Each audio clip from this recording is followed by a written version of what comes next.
नमस्ते दोस्तों। स्वरांजलि चैनल के माध्यम से एक बार फिर मैं आपके सामने उपस्थित हूँ।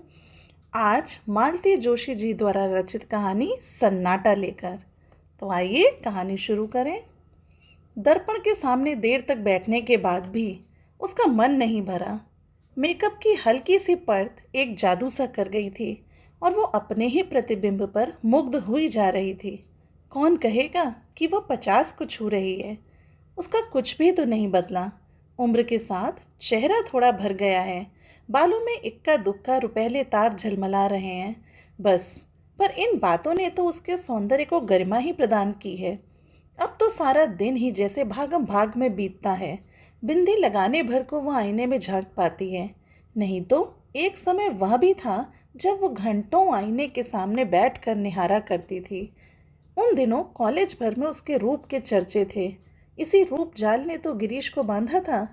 इसी के बल पर तो वह बिना किसी दान दहेज के इतने बड़े घर में आ गई थी। बड़ा घर याद आते ही उसका मन कैसा कसैला हो उठा, जैसे दांतों के नीचे कोई कड़वी चीज आ गई हो। बीते दिनों की स्मृतियों ने कोई मधुर रागनी नहीं छेड़ी, बल्कि मन में एक टीस सी उठी। वह एक झटके के साथ उठी, कपड़ों की अलमारी के सामने जाकर खड़ी हो गई। बेकार की बातों से वह इस समय अपना अच्छा भला मूड बिगाड़ना नहीं चाहती थी। पर साड़ी का चुनाव वाकई एक समस्या थी। अपनी रोजमर्रा की साड़ियों की ओर तो उसने झांका भी नहीं। साल दर साल उन्हें ही पहनते वह ऊब चुकी थी। कुछ साड़ियाँ जो समारोह के लिए खरीदी गई थी, पर हर कपड़ा हर मौके पर खिलता थोड़े ही है। साड़ी ऐसी हो जो अवसर विशेष के अनुकूल हो और उसकी सौम्य सोबर इमेज भी बनाए रखे। कपड़ों को उलट पुलट करते हुए उत्तरा को निशी की बेतरह याद हो आई। वह होती तो क्या उसे इतना सोचना पड़ता। वो तो पता नहीं कब से मुनासिब सी साड़ी, मैचिंग चूड़ियाँ, पर्स, चप्पलें सब कुछ निकाल कर रख चुकी होती। उसके रहते मजाल थी कि मम्मी उल्टा सीधा पहनकर या बेतरतीबी से बाल लपेट कर कहीं बाहर चली जाएं। कपड़े ही नहीं, उसका तो घर की हर समस्या पर अधिकार था। कोई भी काम उस पर छोड़कर निश्चिंत हुआ जा सकता था। उसके रहते घर कैसा भरा भरा सा लगता था, इस तरह दीपों में बटा हुआ नहीं था। उत्तरा को पीएचडी मिली थी तब निशी मुश्किल से 16 की रही होगी। स्टाफ मेंबर्स पार्टी के लिए इसरार कर रहे थे। उत्तरा ने सोचा था वह कहीं कैंटीन में कुछ खिला पिला देगी, पर निशी अड़ गई। कॉलेज में क्यों मम्मी, क्या तुम्हारा घर नहीं है? और पार्टी का सारा प्रबंध उसने अकेले ही किया। खाना तो खैर बनवाया गया था, पर प्लेटें, चम्मच, नैपकिन्स, बर्फ, यहाँ तक कि पान सुपारी और जर्दे की व्यवस्था भी उसने इतनी सुघड़ता से की थी कि सब चकित रह गए। लोग अब फिर पार्टी मांग रहे हैं, पर अब उत्तरा की हिम्मत टूट चुकी है। यूँ कहने को तो घर में आशु भी है, पर आशु? उसने आवाज़ दी, पर जैसा कि वह जानती थी कि कोई जवाब नहीं आया। आजकल तो बस वह अपने पापा के आसपास ही मंडराया करती है।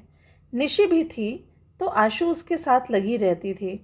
उसकी शादी क्या हुई, दोनों ही लड़कियां हाथ से निकल गईं। आशु, इस बार आवाज़ थोड़ी ऊंची थी और तल्ख भी।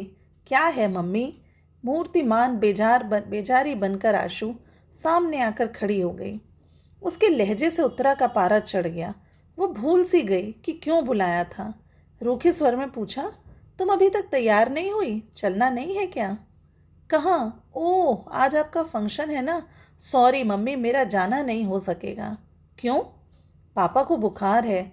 कोई नई बात है? नई ना सही, पर ऐसी स्थिति में उन्हें अकेला तो नहीं छोड़ा जा सकता ना। 2 घंटे महादेव उनके पास बैठ सकता है। सो तो है मम्मी, वहाँ सारी साहित्यिक बातें होंगी, सो मेरी तो समझ में कुछ आएगा नहीं, वैसे ही बोर हो जाऊंगी। ठीक है, उत्तरा ने विषय समाप्त करते हुए कहा। आशु जैसे प्रतीक्षा ही कर रही थी, तुरंत पलटकर चल दी। उत्तरा देर तक उसे देखती रही।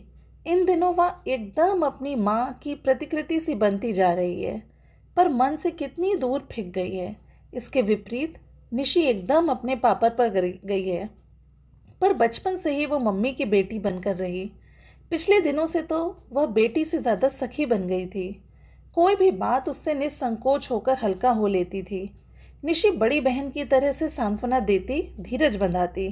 कभी कभी तो उसका पक्ष लेकर पापा से भिड़ भी जाती थी। शादी होते ही लड़कियां कितनी बदल जाती हैं। सारी माया ममता पता नहीं कहाँ खो जाती है। अब तो बस निखिल और मंटू, निशी की दुनिया इन दोनों में सिमट कर रह गई है। मम्मी, दोबारा अपनी बेजारी जताते हुए आशु सामने खड़ी हो गई थी। वे लोग आ गए हैं। अरे 4 बज गए क्या? उसने चौंक कर घड़ी देखी। आशु, उन्हें बिठाओ, पानी वानी पिलाओ, मैं बस आ रही हूँ। अपने को आखिरी बार आईने में देखने के लिए वह मुड़ी तो उसमें आशु का खिंचा खिंचा सा चेहरा ही परिलक्षित हुआ। उत्तरा जल भुन कर रह गई। मेरे मेहमानों को 1 गिलास पानी पिलाने में इसकी जान जाती है। पापा के लिए हर आधा घंटा बाद चाय बनाते इसके हाथ नहीं थकते। वह बुदबुदाई, पर सारा गुस्सा भीतर ही भीतर पी गई। इस समय वह अपना मन एकदम प्रसन्न रखना चाहती थी। हेलो एवरीबॉडी, उसने बड़े खुशनुमा अंदाज में कहते हुए हॉल में प्रवेश किया। वहाँ पर सतीश मेहता अकेला बैठा अखबार पढ़ रहा था। सामने ट्रे में पानी से भरा हुआ गिलास अनछुआ रखा था। चलो, उसने कहा। बाय ऑल मीन्स मैडम, कहते हुए वो खड़ा हो गया, पर एकदम ठिठक गया। अंकल नहीं चलेंगे? दरवाजे तक पहुंच गई थी उत्तरा, पर देखा सतीश अभी भी वहीं खड़ा है। नहीं अंकल नहीं चलेंगे, उनकी तबीयत ठीक नहीं है। स्वर को यथासाध्य तल्ख बनाते हुए उसने कहा। और आशु जी? सतीश का अस्फुट किंतु उत्सुक स्वर में पूछा। नहीं, वह कैसे जा सकती है? उनके पास भी तो कोई होना चाहिए। वैसे तो मेरा जाना भी मुश्किल ही था, पर अब तुम लोगों ने इतना बड़ा आयोजन कर रखा है। और यह कहते हुए वह खटाखट सीढ़ियाँ उतरकर गाड़ी में जाकर बैठ गई। मेहता को मजबूरन साथ आना पड़ा, पर उसके लिए दरवाज़ा खोलते हुए, अपनी सीट पर बैठते हुए और गाड़ी स्टार्ट करते हुए उसकी आंखें बराबर बंद दरवाजे पर, खिड़कियों के पर्दों पर लगी रहीं, पर उन्हें निराशा ही हाथ लगी। बेचारा सतीश। उत्तरा को उस पर दया हुआई। बेचारा जान छिड़कता है आशु पर वो लड़की है कि 1 मिनट पापा को आंखों की ओट नहीं करना चाहती। साथ नहीं आई ना सही, पर गुड लक कहने तो दरवाजे तक आ ही सकती थी। गुस्सा तो उसके पापा पर आता है। ऐसे नाजुक मिजाज हैं कि हर पल किसी का आंचल थामे रहना चाहते हैं। 5 बहनों में अकेले भाई हैं, खूब लाड़ प्यार पाया है। अम्मा जी ने तो एकदम आंख की पुतली की तरह सहेजा है उन्हें। तभी तो यथार्थ की धरती पर पैर रखते ही उनका दम फूल जाता है। जिस बीमारी का आशु इतना हवा बना रही है, उसकी नब्ज निशी ने खूब पकड़ ली थी। कुछ नहीं मम्मी, ये सब जॉब सिकनेस है, जिम्मेदारियों से भागने के बहाने हैं। इन्हें सारे झंझटों से मुक्ति दे दीजिए, फिर देखिए इन्हें कुछ नहीं होगा। बात एकदम सही थी। चाहे बिजली का बिल भरना हो या हाउस टैक्स, बच्चों का एडमिशन कराना हो या खेत से गेहूं लदवाना हो। गिरीश को कल्पना से ही बुखार होने लगता था। बुखार ना आता तो पीठ अकड़ जाती, ये सिर दर्द से फटने लगता। बच्चों की हारी बीमारी में भी उनका कभी सहारा न मिला। निशी की सगाई के समय तो वह अस्पताल में ही भर्ती थे। बच्चों की दादी जब तक रहीं, बेटे की बीमारी में घर सिर पर उठा लेती। उनकी इस हाय तौबा में मूल प्रश्न जाने कहाँ बिला जाता। बहू को बार बार कोसती। अकेला आदमी बेचारा कहाँ तक बोझा ढोता फिरेगा, एक लड़का ही अगर हो जाता। यह बात वह कुछ इस अंदाज में कहती मानो बेटा होता तो सीधा झूले से उतरकर बाप का हाथ बटाने पहुंच जाता। अम्मा जी की मृत्यु के बाद तो गिरीश एकदम जैसे निराश्रित हो गए। पहले तो उन्होंने उत्तरा का सहारा लेना चाहा, पर वैसी संवेदनशील सेवा वह कैसे करती, कब करती? आखिर बच्चे भी तो उसी को पालने थे।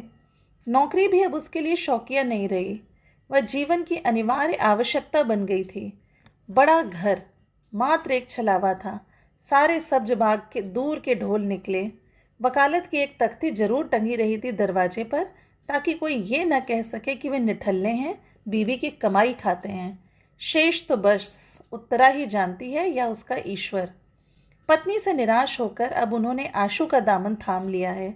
उन्हें इस बात का एहसास ही नहीं है कि वे इस तरह लड़की को कैसे तबाह कर रहे हैं। पता नहीं कैसे उसके मन में ये भय बैठ गया है कि उसकी शादी होते ही पापा एकदम अकेले पड़ जाएंगे।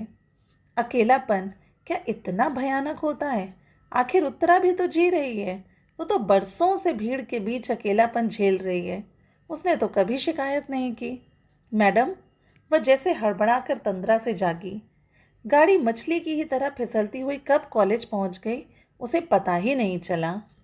पोर्च में उसके कुछ कनिष्ठ सहयोगी और विभाग के छात्र छात्राएं स्वागत के लिए खड़े थे। गाड़ी से उतरते समय उसकी मनःस्थिति बड़ी अजीब सी थी।